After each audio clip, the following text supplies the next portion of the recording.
નમસ્કાર દર્શક મિત્રો, હું શીતલ મહેતા ન્યૂઝ ઓફ કચ્છમાં આપનું સ્વાગત છે। જોઈએ આજના સમાચાર। લખપત પાસે ડુંગર ઉપર આવેલ ગુનેરી નજીકની ગુફા મધ્યે હિન્દુ સનાતની ચાતુર્માસ કાર્યક્રમ અંતર્ગત બેઠક યોજાઈ।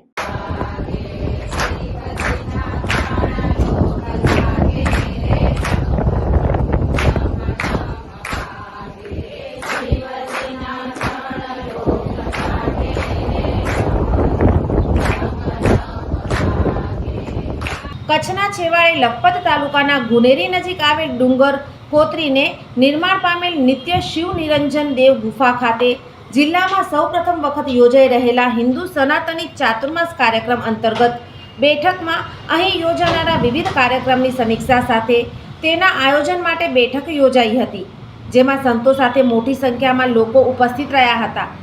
કચ્છ જિલ્લામાં સૌપ્રથમ વખત ગુનેરી ગુફા ખાતે રાષ્ટ્રીય મહાકાલ સેનાના સંસ્થાપક દિગંબર ખુશાલ ભારતીજી મહારાજ ઋષિ આશ્રમ મેવાડના સાનિધ્યમાં ચાલી રહેલા હિન્દુ સનાતની ચાતુર્માસ ઉજવણી અંતર્ગતના ધાર્મિક કાર્યક્રમમાં આગામી દિવસોમાં અહીં શ્રાવણ માસ દરમિયાન યોજાનાર પાર્થિવ શિવલિંગ પૂજા, ભાગવત કથા, દેવી ભાગવત તેમજ રામચરિત માનસ સાથે પ્રથમ વખત યોજાનારા 54 કુંડી બગલામુખી યજ્ઞના આયોજન માટે યોજાયેલી બેઠકના અધ્યક્ષ સ્થાનેથી દિગંબર ખુશાલ ભારતીજી મહારાજે હિન્દુ સનાતનની ચાતુર્માસ પાર્થિવ શિવલિંગની પૂજા તેમજ બગલામુખી યજ્ઞ સહિતની માહિતી આપી હતી। તે સાથે તેમણે અહીં ચાતુર્માસ ગાળવાના મળેલા અવસર બદલ ખુશી વ્યક્ત કરી હતી।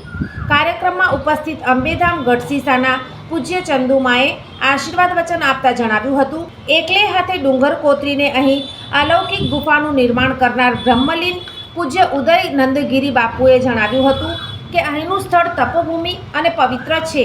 તે સાથે તેમણે જણાવ્યું હતું કે આ સ્થળે સૌપ્રથમ વખત યોજાઈ રહેલ ચાતુર્માસ ઉજવણીના ધાર્મિક કાર્યક્રમનો લાભ આપણે મળ્યો તે બદલ તેમણે ખુશી વ્યક્ત કરી હતી।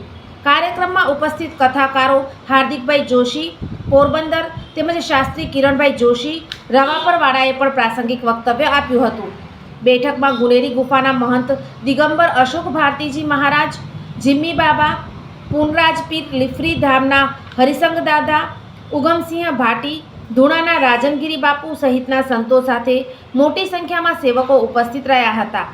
શ્રાવણ માસ દરમિયાન તારીખ 25/7થી દરરોજ સવારના પાર્થિવ શિવલિંગ પૂજન તેમજ ધાર્મિક કાર્યક્રમો તારીખ 13/8થી 19/8 સુધી પોરબંદરવાળા હાર્દિકભાઈ જોશી, રમેશભાઈ ઓઝાના શિષ્યના વ્યાસાસને શ્રીમદ ભાગવત કથા 22/9થી 30/9, શ્રીમદ દેવી ભાગવત કથા વક્તા કિરણભાઈ જોશી રવાપરવાળા, તારીખ 9/10થી 17/10 રામચરિત માનસ કથા વક્તા વિશાલ કૃષ્ણ શાસ્ત્રી નારાયણ સરોવરવાળા, 25/10થી 2/11 54 કુંડી બગલામુખી યજ્ઞવિધિ વિદ્વાન ભૂદેવો દ્વારા શાસ્ત્રોક્ત મંત્રોચ્ચાર સાથે કરાવવામાં આવ્યા બાદ અહીં ચાલી રહેલા ચાતુર્માસના ધાર્મિક મહોત્સવનું તારીખ 3/11ના ભંડારા પ્રસાદ સાથે સમાપન કરાશે।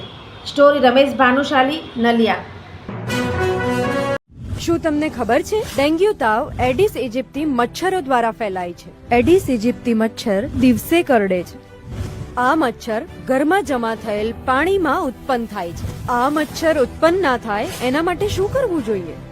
દર રવિવારે માત્ર 10 મિનિટ ફાળવીએ અને મચ્છરોને ઉત્પન્ન થતા અટકાવીએ। આપણા ઘરની અંદર તેમજ આસપાસના 10 મીટરના વિસ્તારમાં રહેલા ઉપયોગમાં લેવાતા પાણીના પાત્રોને હવાચુસ્ત ઢાંકણથી બંધ કરીએ। જેની જરૂર ના હોય એવા બિન ઉપયોગી સંગ્રહ કરેલા પાણીનો નિકાલ કરીએ।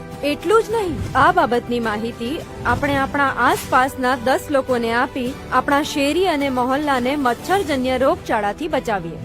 આપણા પરિવાર માટે 10 મિનિટ ફાળવીએ, મચ્છરોની ઉત્પત્તિ અટકાવી મચ્છરજન્ય રોગોથી બચીએ। આરોગ્ય અને પરિવાર કલ્યાણ વિભાગ, ગુજરાત સરકાર દ્વારા જનહિતમાં જારી। દર્શક મિત્રો, આજે તારીખ 22 જુલાઈ 2025 આ હતા આજના સમાચાર। આવતીકાલે ફરી મળીશું, ત્યાં સુધી મને રજા આપશો। નમસ્કાર।